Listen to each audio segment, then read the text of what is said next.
कानी बहू। किशोरी लाल जी के बेटे राघव की शादी की बात जगह जगह चल रही थी, लेकिन किशोरी लाल जी को कोई लड़की पसंद ही नहीं आती थी। और उसकी एक ही वजह थी, किशोरी लाल जी का लालची होना। उनको लड़की वालों से मोटा दहेज चाहिए था और इसी चक्कर में एक दिन वो एक बहुत पैसे वाले के घर अपने बेटे का रिश्ता लेकर पहुंचे। उस आदमी का नाम था ओम प्रकाश। देखिए किशोरी लाल जी, मेरी एक ही बेटी है और मेरी सारी संपत्ति जायदाद सब कुछ मेरी बेटी नैना का ही है। पापा, नाम से लगता है बहुत खूबसूरत होगी। कितना अच्छा नाम है ना, नैना। ओ, वैसे बात तो सही है आपकी। अब इतना पैसा है, जमीन जायदाद है, इकलौती बेटी, आप भी क्या करेंगे? सब कुछ उसे ही देंगे ना। बिल्कुल ठीक पहचाना आपने।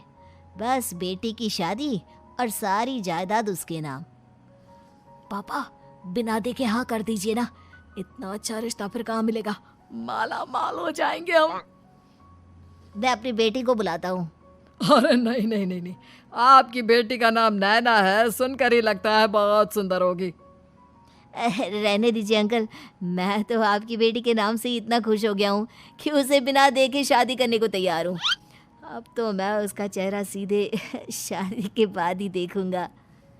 और इस तरह राघव नैना का चेहरा नहीं देखता और उससे शादी कर लेता है। शादी के बाद अपनी सुहाग रात पर जब राघव नैना का घूंघट उठाकर देखता है तो नैना की आंखें बंद थी।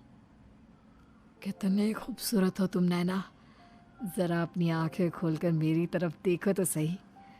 नहीं, मुझे शर्म आती है। अरे, मैंने तुम्हें शादी से पहले भी नहीं देखा, और अब अगर तुम आंखें खोलकर मुझे देखोगी भी नहीं तो मुझे अच्छा कैसे लगेगा? इससे पहले कि नैना अपनी आंखें खोलकर राघव की तरफ देखती, अचानक से लाइट चली गई और राघव नैना को पूरी तरह से देख भी नहीं पाया। अगली सुबह नैना राघव के लिए नाश्ता बनाकर लेकर आई।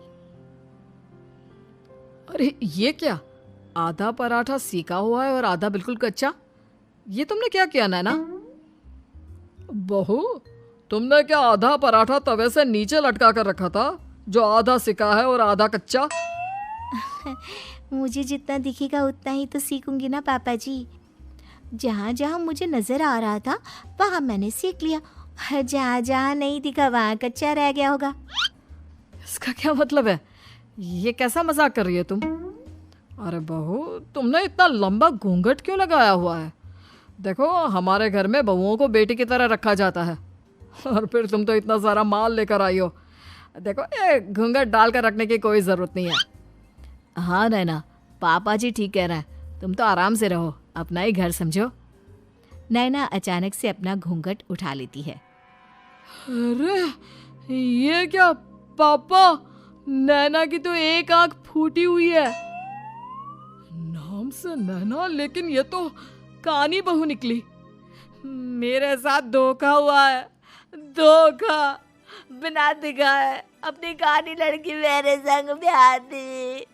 मुझे कानी बीवी नहीं चाहिए। मुझे अभी ओम प्रकाश जी से बात करनी पड़ेगी। आखिर उन्होंने मेरे साथ ऐसा किया क्यों? अरे, आप लोगों ने ही तो पापा से कहा था कि आप लोग शादी से पहले मुझे देखना नहीं चाहते। अब मेरे पापा पर क्यों इल्जाम लगा रहे हैं? अरे लेकिन उन्हें बताना तो चाहिए था ना कि तुम कानी हो, एक आंख से तुम्हें दिखाई नहीं देता। किशोरी लाल और राघव नाराज होकर ओम प्रकाश को अपने घर बुलाते हैं। पापा जी, ये आपने क्या किया? शादी से पहले बताया क्यों नहीं कि नैना की आंखों में परेशानी है? अरे, आप ही ने तो लड़की देखने से मना कर दिया था। अरे लेकिन आप बता तो सकते थे। आपको तो हमारी बेटी की प्रॉपर्टी चाहिए थी, वो भी पूरी की पूरी। अब क्या हुआ अगर उसे आधा दिखाई देता है? प्रॉपर्टी तो आपको पूरी मिल गई ना। अरे ये क्या बात हुई? मेरी शादी प्रॉपर्टी से नहीं, आपकी बेटी से हुई है। अब ये तो पहले सोचना चाहिए था, तब तो मेरी प्रॉपर्टी देखकर तुम्हारी जुबान लप लपा रही थी। लेकिन मैं कानी लड़की को अपनी बीवी बनाकर नहीं रख सकता। पापा, कुछ करिए ना आप। हाँ, करता हूँ। देखिए ओम प्रकाश जी, आप हमारे साथ ऐसा नहीं कर सकते। और तुम देखो, अगर तुमने मेरी बेटी से शादी तोड़ी ना, तो जो भी प्रॉपर्टी मैंने तुम्हें दी है वो तो पूरी की पूरी वापस ले ही लूँगा, और आधी प्रॉपर्टी तुम्हारी भी लूँगा। अरे मेरी आधी प्रॉपर्टी भला क्यों लेंगे आप? इसलिए क्योंकि मेरी बेटी को आधा नज़र आता है और उसकी नज़र अभी तक तुम्हारी आधी जायदाद पर ही पड़ी है। अब तुम उसे घर से निकालोगे तो कुछ तो लेकर जाएगी ना। और अगर हम आपकी बेटी को अपने घर की बहू बना कर रखे तो? तो तुम्हारी पूरी प्रॉपर्टी तुम्हारी ही रहेगी, और जो मैंने तुम्हें दिया है ना, उसमें से बस मैं आधा लेकर जाऊंगा। अरे लेकिन अब आप अपनी दी हुई प्रॉपर्टी में से आधी वापस क्यों लेकर जाएंगे? अगर मैं आपकी बेटी को अपनी पत्नी बनाकर रखने को तैयार हूं तो? इसलिए ताकि भविष्य में अगर तुम मेरी बेटी को धोखा दो तो उसके पास कुछ तो रहे जो पति का हो। वैसे मेरे पास तो बहुत कुछ है, लेकिन अपने पति की कोई निशानी तो उसके पास होनी चाहिए ना। अब अगर तुमने मेरी बेटी को कानी कहा तो तुम्हें प्रॉपर्टी भी कानी ही मिलेगी, पूरी नहीं। जमाए राजा। किशोरी लाल और राघव समझ चुके थे कि वो बुरी तरह फंस चुके हैं और अब उनके पास वहां से निकलने का कोई चारा नहीं है। अब समझ में आया ना, लालच बुरी बला होती है। एक तो तुम्हें प्रॉपर्टी मिली, ऊपर से बीवी मिली, उसमें तुम्हें नखरे भी दिखाने हैं। आए बड़े, चुपचाप बैठो दोनों। कुछ दिनों के बाद नैना राघव की कार लेकर बाजार घूमने निकलती है और जब कार लेकर वापस आती है, ये क्या? एक तरफ से मेरी गाड़ी पूरी खराब हो चुकी है।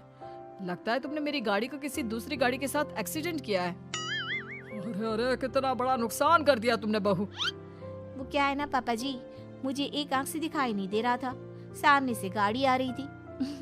मुझे तो सिर्फ आधा ही दिखाई दिया और वो गाड़ी मेरी कार से रगड़ते हुए निकल गई। अब मैं क्या करूं बताओ? आप इसे ठीक कराने के पैसे कौन देगा? तुम्हारे पापा।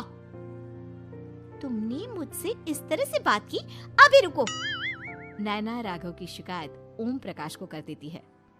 देखो राघव, अब जो मेरी आधी प्रॉपर्टी तुम्हारे पास थी ना, उसमें से आधी और मैं लेकर जाऊंगा, क्योंकि तुमने मेरी बेटी को डांटा।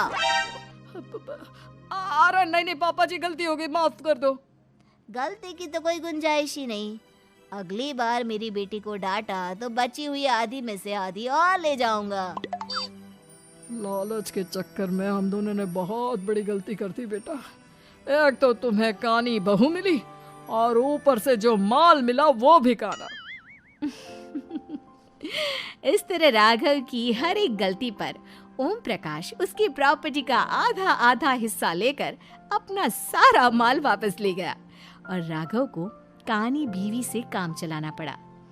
भाई लालच वाकई में बुरी बला है।